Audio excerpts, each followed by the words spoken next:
pueden ser levaduriformes, o sea, unicelulares o filamentosos. Y me acaban de dar el marcador nuevecito, pero tienen fecha de vencimiento. Estos hongos patógenos primarios son considerados los hongos dimórficos. Recuerden cuando hablábamos en la primera clase de generalidades de teorías, primera, segunda, de los factores de virulencia, yo les hablaba del dimorfismo. El dimorfismo es una propiedad que tienen cierto grupo de hongos, son estos hongos patógenos primarios que en el medio ambiente se encuentran en forma filamentosa y dentro de nuestro cuerpo cambian por completo a levaduras. O sea, dimórfico-forma son hongos que presentan dos formas en su ciclo de vida, depende de esa condición ambiental. La condición ambiental en este sentido que favorece ese dimorfismo es nuestra temperatura corporal. Son llamados patógenos primarios, ¿por qué? Porque en ellos no importa la condición ni clínica ni inmunológica del paciente.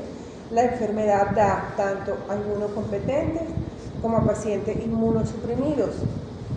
Lo que sí es válido es que en los inmunosuprimidos las enfermedades es donde se exacerba mucho más y donde la vida del paciente generalmente corre peligro. Esa sería la diferencia.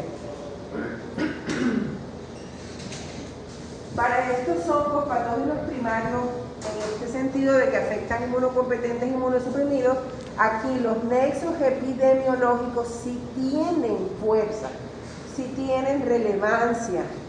Y es importante, chicos, y lo digo por los quizzes que he mirado, en los conceptos del nexo epidemiológico, el contexto de los factores predisponentes o aspectos clínicos, porque hubo una pregunta en el quiz, no sé si fue para el grupo A o para el grupo B, en donde preguntaba de aspectos clínicos asociados a la enfermedad, y dentro de los aspectos clínicos coloqué procedencia, viajes recientes y me colocaron verdadero.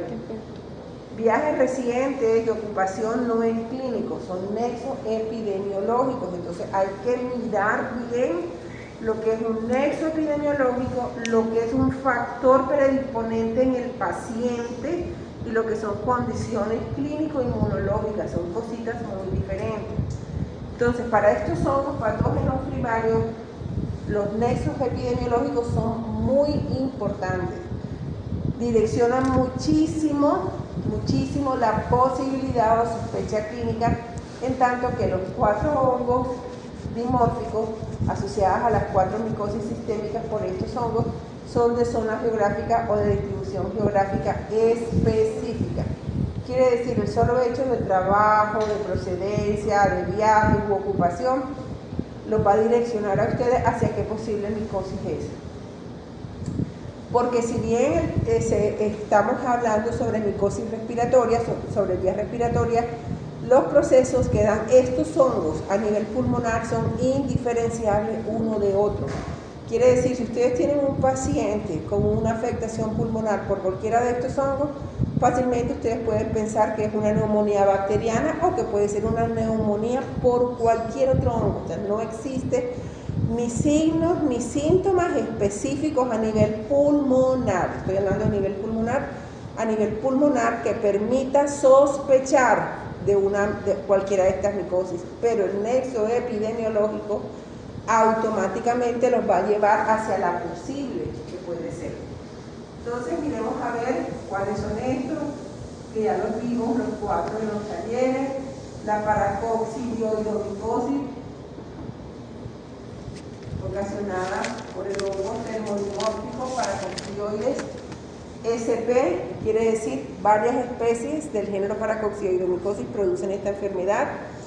De pronto en el taller ustedes encontraron especies crípticas, hablaban de la SP1, SP2, SP3, que SP3 es la retripiensis, porque eso lo leí en alguna de las respuestas del primer taller, que es la que se encuentra en suelo colombiano, sí. Pero tienen que tener claro que es una especie críptica. Una especie críptica es una especie que microbiológicamente es indiferenciable. Por lo tanto, si ustedes solicitaron un cultivo y el laboratorio les arroja un resultado, nunca les va a decir cuál especie críptica es, porque el laboratorio de microbiología trabaja con técnicas microbiológicas.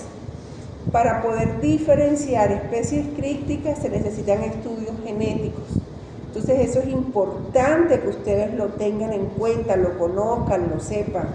Porque si el laboratorio les arroja a ustedes especie crítica X, Y o Z, ya ustedes saben que ese procedimiento fue genético, no fue microbiológico.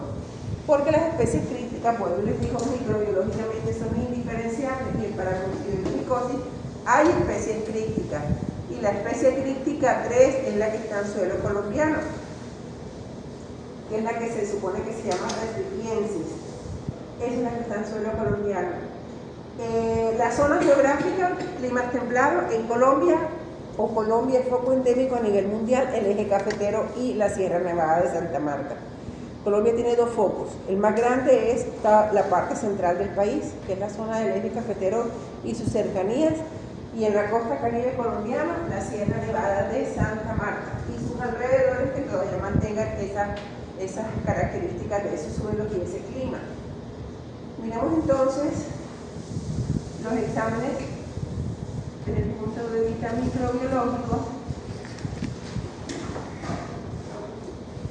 o las tinciones histopatológicas que el laboratorio puede hacer. ¿Cuáles tienen y cuáles no tienen valor diagnóstico y qué es lo que se va a observar? Para la paracoccidiomicosis, el examen directo con KOH a partir de cualquier de las secreciones pulmonares, de macerados de biopsia o superficialmente porque pueden afectar piel, el examen directo con KOH tiene valor diagnóstico. Y el histopatológico también tiene valor diagnóstico. ¿Qué se observan al microscopio? Se observan unas levaduras con múltiples gemas o brotes, razón por la cual esta levadura se llama levadura multigemante. Quiere decir que una solita levadura puede dar al tiempo 2, 3, 5, 7, 10 hijos, o sea, 10 brotes son hijos, levaduras hijas. Esto se ve tanto con KOH como con cualquier tinción histopatológica. Esto es lo que los libros llaman a manera de timón de barco, pero esa manera de timón de barco o a manera de cabeza de Mickey Mouse, porque se puede ver así, son comparaciones, pero no son nombres científicos válidos. Quiere decir que estos nombres nunca van a estar en un informe de laboratorio. Lo correcto es reportarlo como levaduras multigemantes, y estas levaduras multigemantes son estructuras patognomónicas. ¿Qué significa? Que son patognomónicas, que son exclusivas de esa enfermedad. Esto es importante que lo tengan en cuenta porque ahora voy a explicar algo de los cultivos. Esas levaduras multigemantes son patognomónicas de la enfermedad. Quiere decir que cuando ustedes vean un resultado de laboratorio, levadura multigemante, ya ustedes están confirmando que el paciente tiene paracoccidiomicosis, porque solo este hongo es el que produce esta levadura. Eso es lo que se llama patognomónica. En relación al cultivo, el cultivo, según la Organización Mundial de la Salud, para cualquier hongo, el cultivo es el criterio diagnóstico absoluto. Pero para estos hongos patógenos primarios, los cultivos no se pueden realizar en cualquier laboratorio clínico, porque como son hongos dimórficos, o sea que tienen dos formas, los procedimientos establecidos dicen que un hongo dimórfico, el laboratorio debe demostrar las dos formas microbiológicas. Pero si permite el laboratorio que el hongo crezca a temperatura ambiente, la infección o la posibilidad de que se infecte el personal del laboratorio es grandísimo.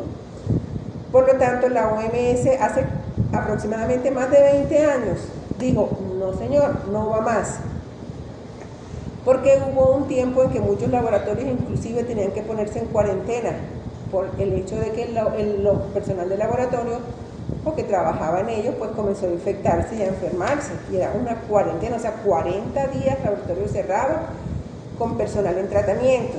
Entonces, aquí en Colombia solamente hay un laboratorio autorizado para realizar ese procedimiento y es el Instituto Nacional de Salud en Bogotá. Es el único. De resto, los laboratorios podrán recibir la muestra, pero no los procesan ellos, los envían a Bogotá. Esas son las reglamentaciones, las normativas. Entonces, aquí yo voy a esto. Como es tan riesgoso manipular estos hongos, sobre todo en su fase infectante, que es la fase micelial, que es la que crece a temperatura ambiente, se ha permitido, el consenso científico micológico ha permitido que estas estructuras, como son patognomónicas vistas por funciones microbiológicas o histopatológicas, se consideren de criterio y de valor diagnóstico, porque son estructuras patognomónicas, quiere decir no se van a encontrar en ninguna otra enfermedad. En relación a las pruebas serológicas, se puede hacer detección de IgM, de IgG y también de antígenos. ¿Cuándo se utilizan los antígenos? Cuando el paciente es un paciente inmunodeficiente, porque esa inmunodeficiencia puede llevar a que los anticuerpos se encuentren disminuidos o no se detecten. Entonces, para evitar esos riesgos, de esos falsos negativos, los pacientes con inmunodeficiencia se refieren la búsqueda de antígenos circulantes de esta levadura multigemante. Y en pacientes que no tienen un compromiso severo, sí se puede hacer la detección de anticuerpos, o sea, IgM y IgG. La IgM en fase temprana de la enfermedad, en fase temprana aproximadamente hasta la cuarta, quinta semana. Por eso esta detección de IgM casi nunca se solicita. ¿Saben por qué? Porque los pacientes cuando llegan donde ustedes por estas enfermedades ya tienen más de 6 semanas. Entonces ya después de ese tiempo generalmente estos títulos empiezan a disminuir y empiezan a subir la IgG, que se mantiene hasta que se negativice por efecto del tratamiento. Entonces, si el paciente tiene más de 5 o 6 semanas de tener la sintomatología, lo ideal es la IgG por fijación de complemento, que fue otra de las preguntas del taller. Si los títulos se mantienen, no es mal pronóstico. Si los títulos se mantienen, es que el tratamiento no es efectivo. Es mal pronóstico cuando los títulos se duplican o triplican. O sea, si los títulos de anticuerpos están en aumento y el paciente está en tratamiento, eso sí es mal pronóstico, además de que el tratamiento no sirve. Pero si los títulos se mantienen, o sea, no aumenta, significa que la infección está ahí, pero no ha cedido. Quiere decir que el tratamiento es el que no está funcionando correctamente. Y si los títulos disminuyen, entonces eso sí es buen pronóstico y con lógica el tratamiento funcionó. Eso es lo que se llama detección de anticuerpos fijadores de complemento. Ese es el valor diagnóstico que tiene para esta enfermedad. Y hay otra, que es la prueba de inmunodifusión en gel. La inmunodifusión en gel la recomienda la Organización Mundial de la Salud en pacientes, ojo, con factores predisponentes, o sea, condición del paciente, y el paciente estuvo expuesto a un foco o un nicho ecológico, o sea, un nexo epidemiológico bien marcado. A esos pacientes se les debe hacer la determinación para investigar para coccidioidomicosis por inmunodifusión en gel, porque esta técnica permite o da positiva aún antes de que empiecen a aparecer signos o síntomas de la enfermedad. Entonces, en esas condiciones, esta sería la prueba ideal, esta que está aquí. Pasamos entonces a la histoplasmosis, también ocasionada por un hongo termodimórfico, histoplasma, especie Capsulatum duboisi, histoplasma, Capsulatum duboisi, los histoplasmas. Género histoplasma se encuentra en Colombia, no solamente en el departamento de Santander, como fue Santander es un departamento que tiene características, pero no es foco endémico mundial, pero cumple geográficamente, climáticamente y por todo lo que hay en ese departamento. hay la posibilidad de que sí este hongo pueda crecer en esos suelos. Pero aquí en Colombia, en la costa caribe colombiana, hemos tenido pacientes en la ciudad de Santa Marta con histoplasmosis, en la ciudad de Cartagena con histoplasmosis, aquí en Barranquilla con histoplasmosis, que es más de climas más frescos, más templados, ok, pero el nicho ecológico es básicamente lo que prima, o sea, el guano, las heces de murciélago y de aves. Por eso estas personas que trabajan con aves, gallineros, galpones o con aves exóticas, que ese en realidad es el principal factor, no es tanto el suelo, las heces están en el suelo, pero el hongo está en las heces de esas aves y desafortunadamente las heces van a estar generalmente en el suelo. Lo que son las casas viejas, construcciones donde anidan muchos murciélagos, aquí en Barranquilla hay cantidades de murciélagos, sobre todo en los techos de paja a nivel del área rural. Entonces, esas tierras con esas heces es el principal factor predisponente. Las minas, claro que sí. Las cuevas, claro que sí. Entonces, vamos a mirar en relación a estos exámenes cuál tiene y cuál no tiene valor diagnóstico. Para la histoplasmosis, el examen directo con hidróxido de potasio no tiene valor diagnóstico, carece de valor diagnóstico. El hecho es que estas levaduras del histoplasma SP tienen afinidad por el sistema retículo endotelial y al ser fagocitadas tienen la capacidad de crecer sobre estas células. Es como una afinidad que tienen, están ahí es donde se replican, ahí es donde viven. Eso es lo que lleva también a la afectación de la médula ósea y por qué la razón de estos pacientes generalmente se mantengan con pancitopenia. Pero nos vamos al hecho de por qué el KOH no tiene valor diagnóstico. Como son intracelulares, cuando uno está en el laboratorio y se va a realizar la lectura de un montaje con KOH, que es un reactivo incoloro, no un colorante, porque el quiz decía el colorante KOH tiñe la célula fúngica, eso es falso, completamente falso. El KOH no tiñe ninguno, ni es un colorante tampoco, es un reactivo. Entonces, al leer el frotis con KOH, los microscopios tienen 3 o 4 objetivos. El KOH se lee con objetivo de 40X, que no tiene mucho poder de resolución. Y con objetivo de 40X es difícil observar lo que hay dentro de una célula, es muy difícil. Pero las funciones histopatológicas se leen con el objetivo de 100X, que es el de gran aumento. Aumenta 100 por 10.000 veces el tamaño de una célula, 1000 veces. Con ese objetivo sí se pueden observar esas levaduras intracelulares. Esa es la razón del por qué el examen directo con KOH no tiene valor diagnóstico. Y la razón no es que sea porque las levaduras no están, las levaduras sí están. Aquí está la celulita y dentro, pero el objetivo con que se lee el KOH no permite observar esto, pero ellas están ahí. Mientras que con el objetivo de 100X de gran aumento se ve la célula perfecta, aquí está su núcleo, y dentro van a ver la cantidad de levaduritas que parecen almendritas.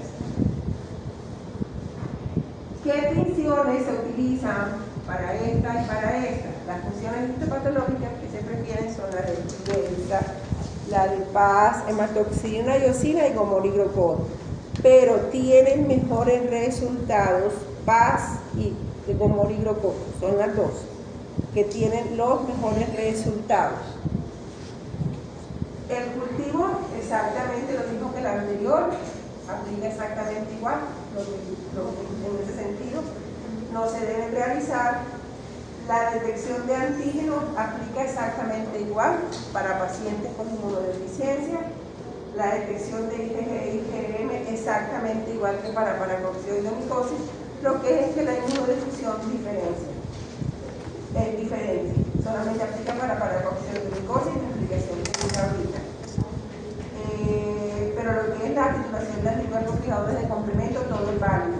En relación me devuelvo para coccidioidomicosis. Los pacientes con paracoccidioidomicosis pueden tener leucocitosis o leucopenia. ¿Oyeron?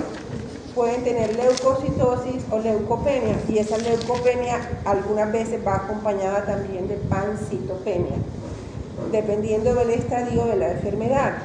En fases iniciales, procesos agudos, generalmente hay leucocitosis, pero en la medida en que la enfermedad se mantiene, empieza la invasión de órganos, hay afectación de la médula ósea, y en ese momento es donde puede verse la pancitopenia.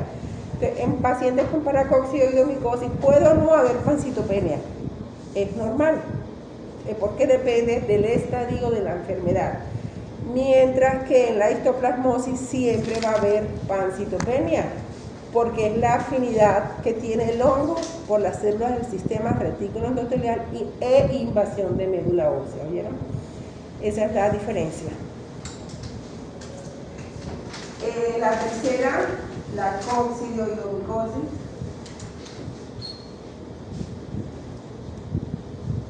Que pueden ver del día lunes. Coccidioides immitis, coccidioides potaraceae, son las dos especies.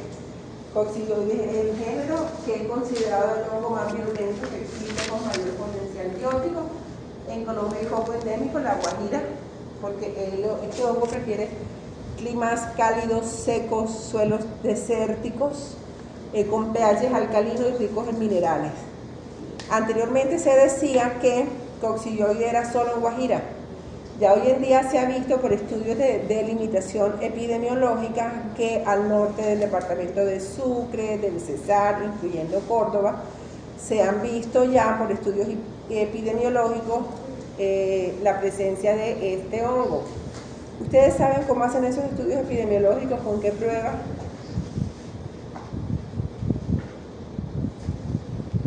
Con intradermorreacciones. ¿Oye? La intradermorreacción, recuerden el valor de la intradermorreacción. La intradermorreacción tiene varios valores. Tiene valor epidemiológico, es de los principales estudios que se hacen y de las principales razones de utilizar la prueba de intradermorreacción.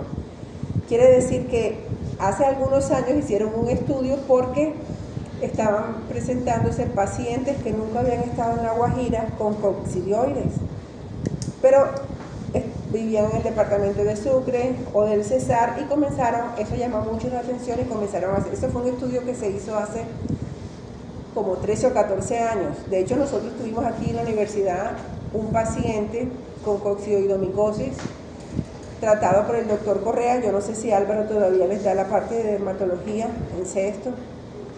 En todo caso, cuando Álvaro trabajaba aquí conmigo, él recibía a los pacientes en el hospital de Barranquilla y el paciente procedía de Montería, y él decía que él nunca había entrado a la Guajira y tenía coccidioidomicosis.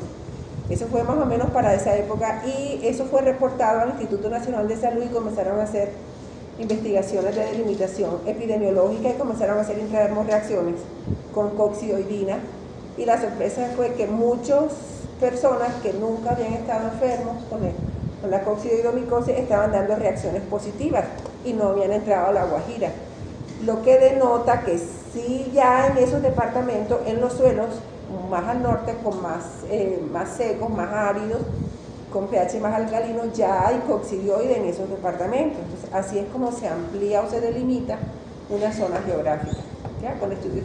Las pruebas básicamente de intradermorreacciones, porque tiene un valor epidemiológico grande.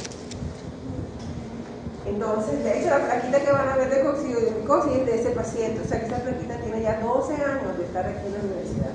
Y el paciente, pues, estuvo acá en Barranquilla, pero procedía de allá. Vamos a mirar entonces qué valor diagnóstico tiene. El KOH tiene valor diagnóstico, las lesiones histopatológicas también tienen valor diagnóstico.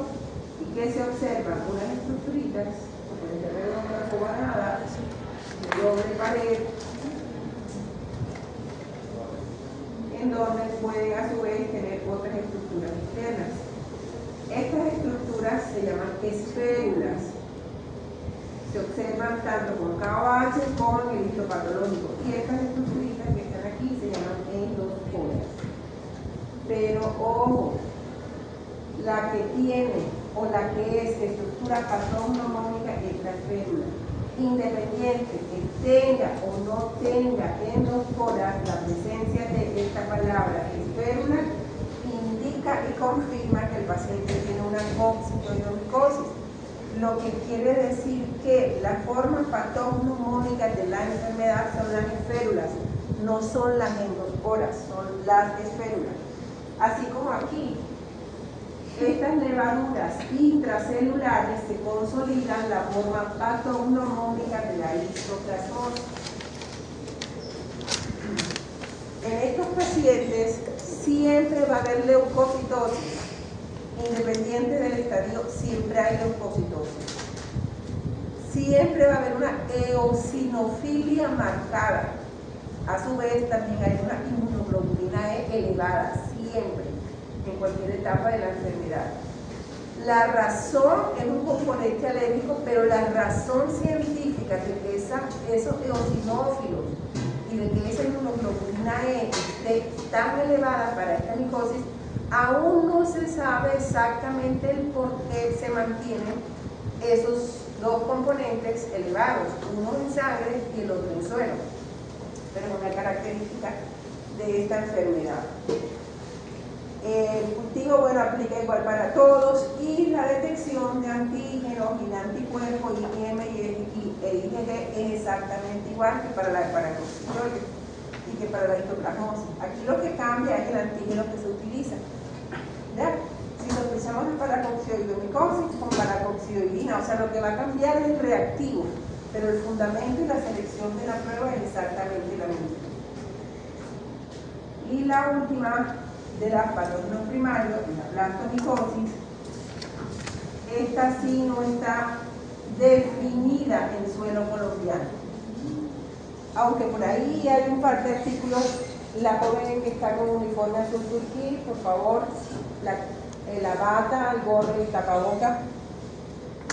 La blastomicosis aún no está descrita, el hongo Blastomyces dermatitis, como en algún nicho, asociada a un nicho ecológico aquí en Colombia. Pero sí hay unos dos artículos por ahí al sur del país que hablan de que sí, la posibilidad de que esté ahí es alta, pero no está reconocido científicamente. Este es un hongo que básicamente habita en las laderas del río Mississippi, tierra fangosa, o sea, en Norteamérica, a todo lo largo del río Mississippi.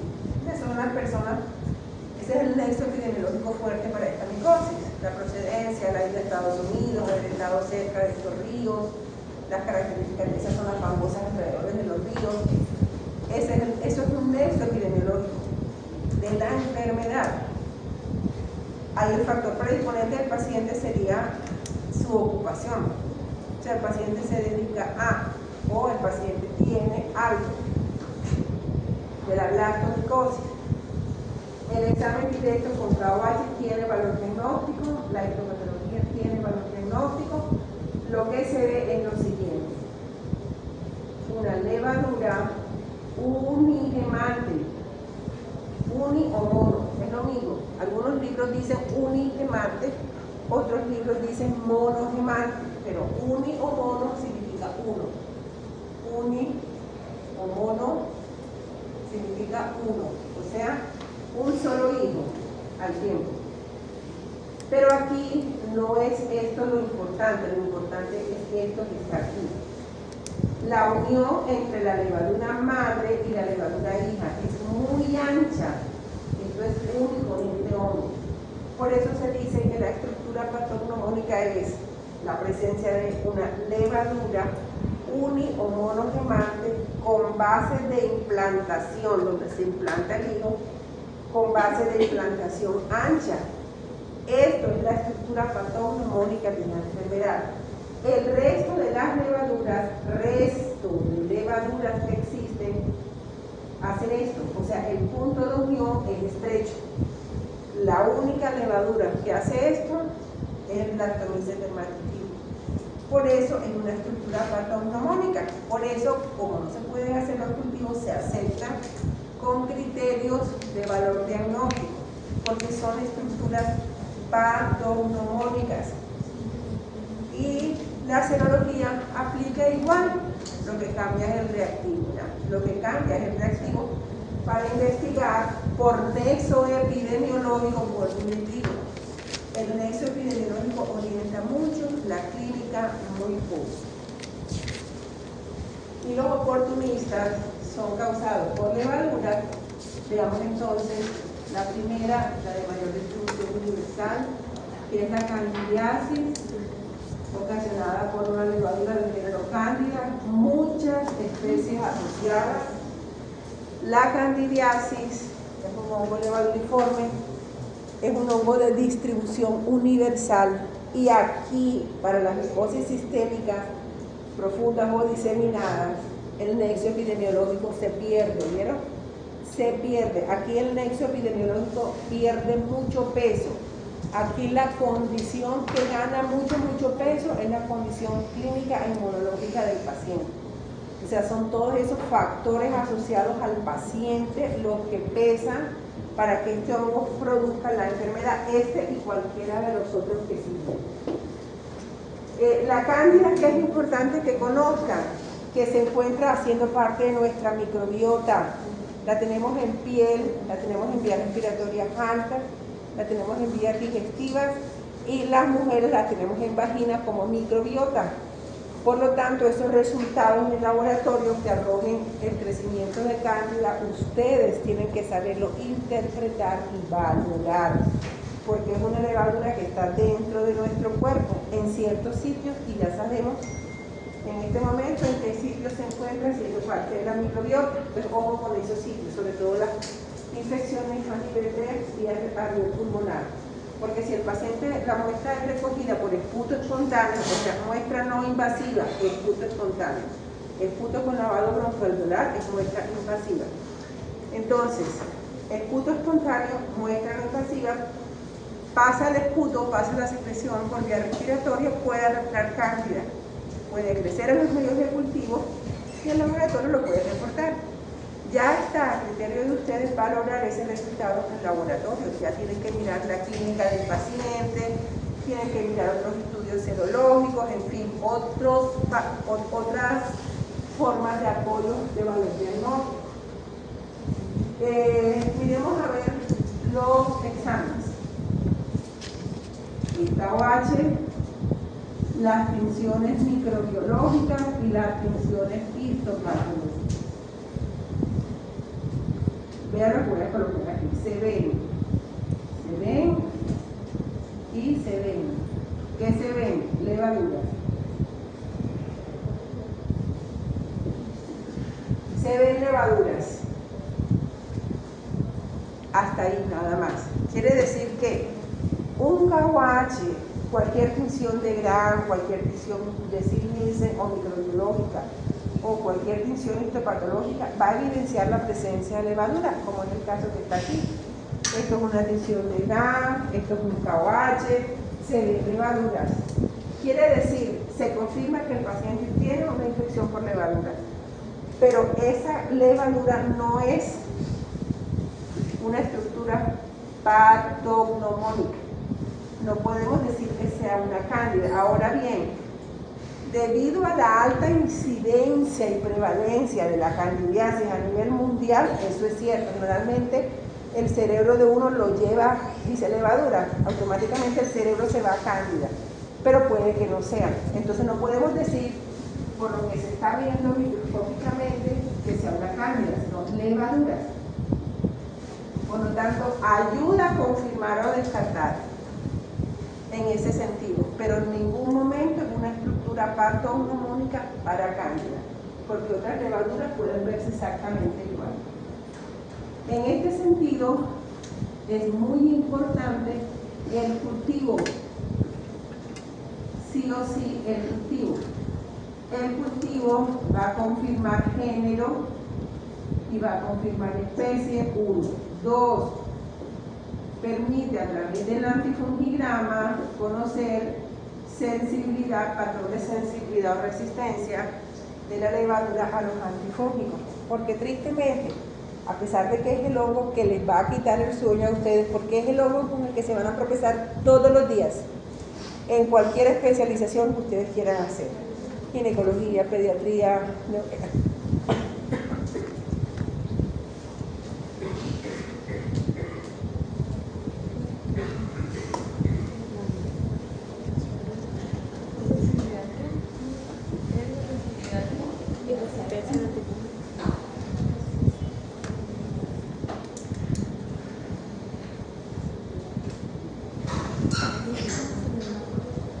cualquier área de conocimiento hacia lo que ustedes quieran ir, se van a encontrar con Cándida. De hecho, también la OMS la declaró asociada a las IAS, o sea, infección asociada a atención en salud, se adquiere intrahospitalariamente.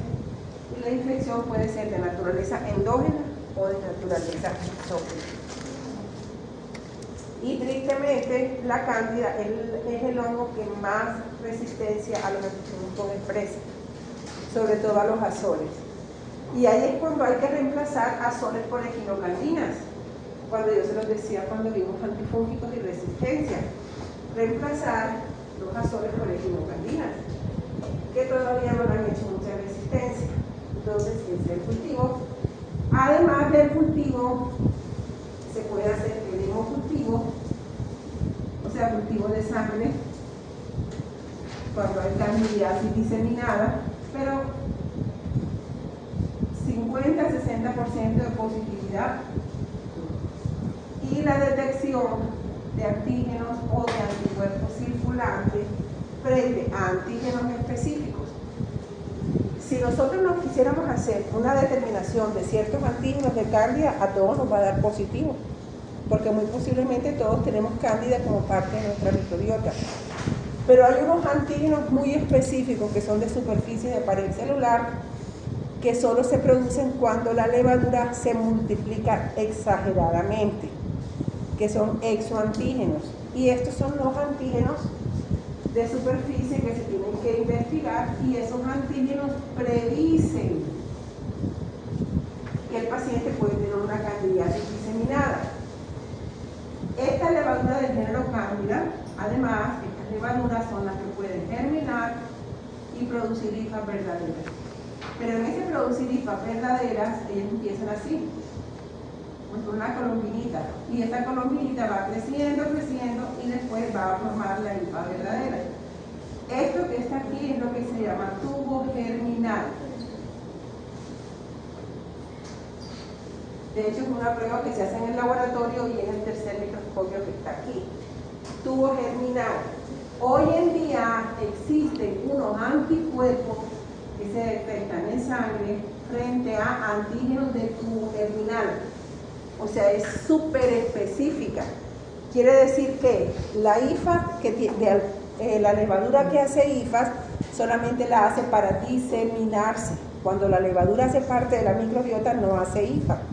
La hifa es una característica solo de diseminación de enfermedad. Por lo tanto, si están presentes en nuestra sangre anticuerpos frente a antígenos de tubo germinal, eso es considerado positiva para diseminación por Cándida. Entonces tienen que apoyarse en lo que existe, debido a que es un hongo de la microbiota. DOR, criptococo o criptococosis, ocasionada por una levadura del género Cryptococcus. SP, asociadas, especies crípticas también involucradas. El criptococo es una levadura igualita a la Cándida, igualita, exactamente igual. ¿Cuál es la diferencia? El criptococo tiene cápsula. Cándida no tiene cápsula. Esta es la diferencia, la cápsula. Pero microbiológicamente son iguales, tamaño, son iguales. La diferencia es la cápsula. Y esta que está aquí es el único hongo que tiene cápsula. Por lo tanto, la presencia de la cápsula es un criterio diagnóstico. La cápsula es incolora, es impermeable, incolora. Entonces vamos a ver qué pasa con el KOH. ¿Tendrá valor diagnóstico el KOH? No. ¿Ah? ¿Alguien dijo algo? Y lo dijo bien. No. No, la respuesta es no, porque el KOH es incoloro, un reactivo incoloro. Y si es incoloro, no va a teñir absolutamente nada. Por lo tanto, la cápsula no se visualiza. Y si no se visualiza, puede ser cualquier levadura. Entonces, no es de valor diagnóstico. Para criptococo, ¿qué entonces se utiliza? Una tinción negativa. La tinción negativa tiene tinta china negra, esos frasquitos de tinta china negra. Aquí está la tinta china, se monta la muestra del paciente y aparece esto. Esto que brilla aquí, esto que brilla aquí, en la cápsula. ¿Cómo se lo va a reportar el laboratorio? ¿Tinta china positiva o tinta china negativa? Una tinta china positiva indica que la levadura tiene ¿qué? Cápsula. ¿Y tiene cápsula de valor diagnóstico para quién? Criptococo. Si se le reporta negativa, significa que la levadura no tiene cápsula. Sin embargo, hay que hacer el cultivo porque este hongo sí se puede cultivar y es de diagnóstico absoluto. Y las tinciones histopatológicas, la que describen los libros como lo máximo es la musicarmín de Mayo. Se puede utilizar paciencia o moríloco. Para mí cualquiera sirve. Pero dicen que musicarmín de Mayer es muy específica, que es la que está aquí, en estos dos microscopios. En el primero de aquí para allá, el primero es una tinción de musicarmín de Mayer. Se va a ver la levadurita color rosado, como si estuviera metida en una almendra. Esto implica levadura más cápsula, sinónimo de criptococo. Profe, esa es la muestra que se mueve. ¿Cómo? Esa es la muestra que se mueve. Que se mueve. Sí, la primera se mueve. Ah, ok, no, es que la primera es con tinta china. Lo que pasa es que la tinta china negra, a la medida que se monta con la luz, va perdiendo el color negro, se va como... por eso la tinta china tiene que protegerse de la luz. Si tú no la proteges de la luz, el color se pierde.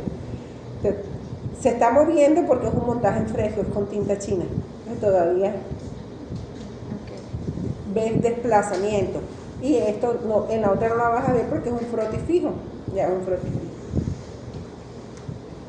Existe una prueba serológica que es la activación por látex. Esta prueba que detecta unos antígenos polisacáridos capsulares. ¿Cuál es el único hongo que tiene cápsula? Criptococo. Por eso se dice que esa prueba es rápida, altamente sensible y específica. Porque detecta antígenos polisacáridos capsulares. Y si son antígenos polisacáridos capsulares, indica que es porque hay una cápsula, y si hay una cápsula es criptococo. Muy buena, muy buena. Sin embargo, el cultivo es criterio diagnóstico absoluto. Aspergillus, ya estos son hongos filamentosos. Este hongo que está aquí es el que tiene neurotropismo. Por excelencia ocasiona micosis a nivel del sistema nervioso central. Produce unas meningitis, unas meningoencefalitis indiferenciables a una bacteriana, con los mismos factores de riesgo que una bacteriana. Por eso es importante a ese líquido cefalorraquídeo, cuando ustedes se lo traigan a un paciente, o sea, muestra invasiva, soliciten la prueba de tinta china. ¿Oyeron? Soliciten. Porque a veces hay la concepción de que la meningitis es solo bacteriana. No, también es fúngica. Y el criptococo tiene mucho neurotropismo y afecta a muchos pacientes con VIH, pacientes con inmunodeficiencia, porque es oportunista. Volviendo a la aspergilosis, es ocasionada por hongos del género Aspergillus. Estos hongos Aspergillus son los únicos hongos que pueden producir los tres tipos de procesos que producen los hongos que hablábamos en la primera clase: enfermedades infecciosas, reacciones alérgicas y micotoxicosis. Es el único hongo que puede producir los tres procesos: infecciones, alergias e intoxicaciones llamadas micotoxicosis, o sea, a largo plazo. Afecta principalmente a pacientes neutropénicos, con neutropenias sostenidas, pacientes neutropénicos. Nos vamos entonces a pacientes con cánceres, leucemia, mieloma, trasplantes de médula ósea. Esos son los pacientes principalmente que afectan estos hongos. Fíjense que no he hablado de nexo epidemiológico, aquí he hablado de clínica, porque el nexo epidemiológico se pierde en los hongos oportunistas.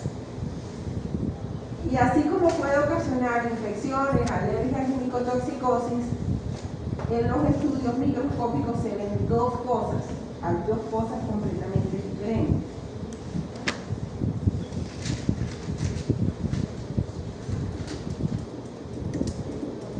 Esto que les acabo de pintar aquí, y lo van a ver al microscopio, se llama cabeza aspergilada.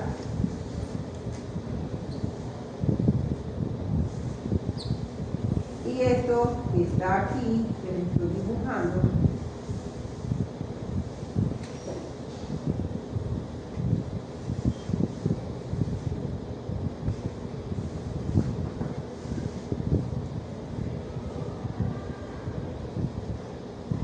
se llama hifas y harinas aceptadas con ramificaciones dicotómicas. La hifa crece, se divide en dos, la hifa crece, se divide en dos, la hifa crece, se divide en dos.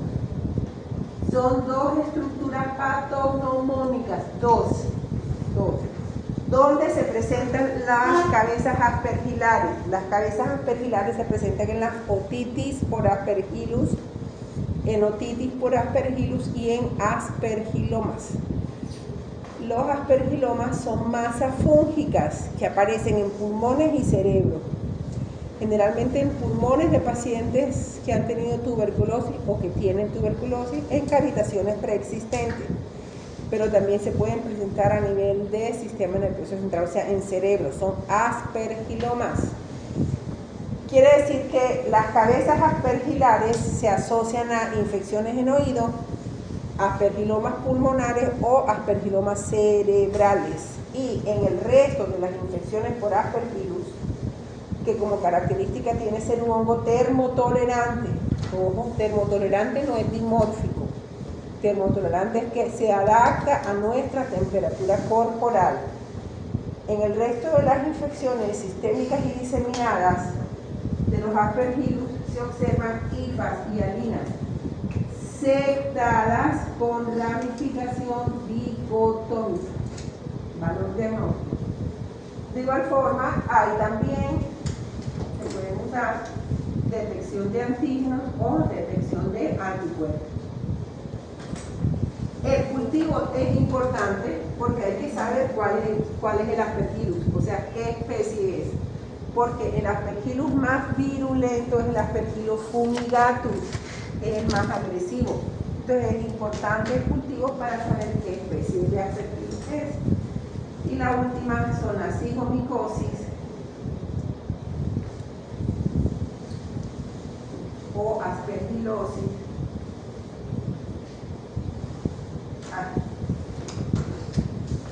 Cigomicosis o mucormicosis.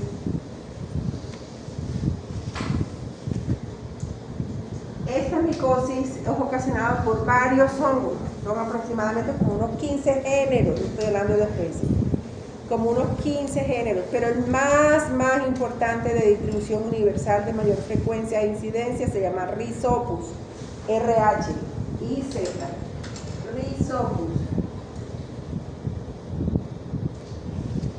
de mayor frecuencia a nivel mundial. Este es el hongo que después del COVID se habla de él hasta en la sopa científica, en la comunidad científica. Se les dicen hongos negros, pero no porque sea negro, sino porque estos hongos son angioinvasivos, producen infartos y necrosis arterias, venas y tejidos, dejando el tejido completamente negro. Entonces, como lo deja tan negro, le llaman el hongo negro, pero no, el hongo no es negro, sino es la manifestación que deja en el paciente. Son micosis muy agresivas, 5 o 7 días el paciente se fue.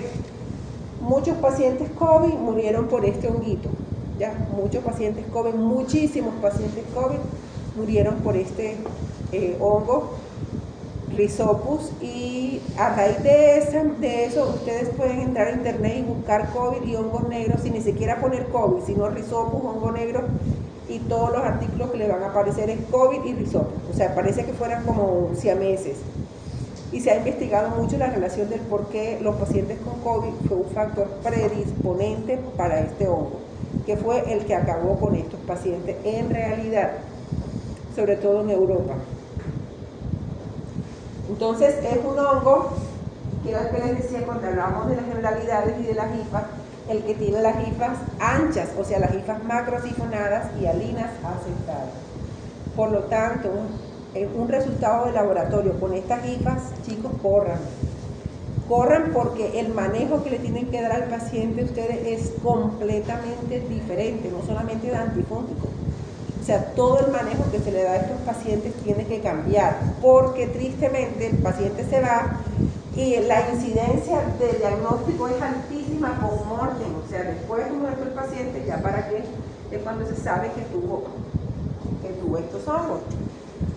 Entonces aquí hay que muchas veces retirar medicamentos, cambiar antifúngicos, manejos completamente diferentes al paciente, que conocerán cuando estemos hablando de la signomicosis, cómo prevenir o evitar una signomicosis. ¿Qué se ve al microscopio?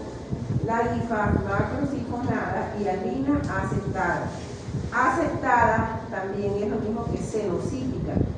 Los libros las llaman cenocíticas, pero las hifas cenocíticas son hifas aceptadas. ¿Qué sucede? A veces estas hifas pueden ramificarse también dicotómicamente. ¿Dónde está la diferencia? Esta hifa es ancha, esta es delgada, esta es aceptada, esta es sentada. O sea, hay una diferencia en relación al diámetro y a la presencia de los centros. Esto es lo que vamos a ver entonces.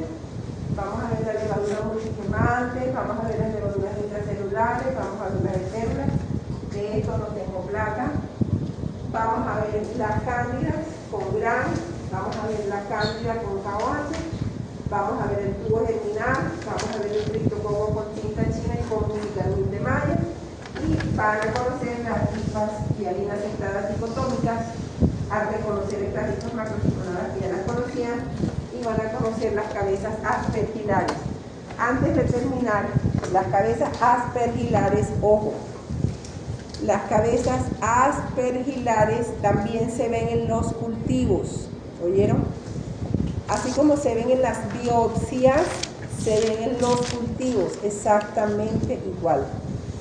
¿Cómo diferenciar entonces una cabeza aspergilar de un paciente de un cultivo? Fácil. La del cultivo está azul porque viene con azul de lactofenol. Las del paciente son de biopsia, los van a ver de color morado, de color rosado. Las de los cultivos los van a ver de color azul. ¿Qué importancia tiene la de los cultivos? Que permiten identificar muchas veces la especie del Aspergillus. Esa es la importancia a nivel de cultivo. A pesar de que es lo mismo, cabezas aspergilares, vuelvo y digo, de cultivo se ven azules y el montaje es fresco, se ve con objetivo de 40 y las biopsias los van a ver rosados o morados. Y el objetivo es el que tiene el editor blanco, que es el de 100X. Esa es la gran diferencia. ¿Alguna pregunta? Pueden pasar entonces a ver las placas. Si no está enfocado lo que les he explicado, avisan. No, pero esta la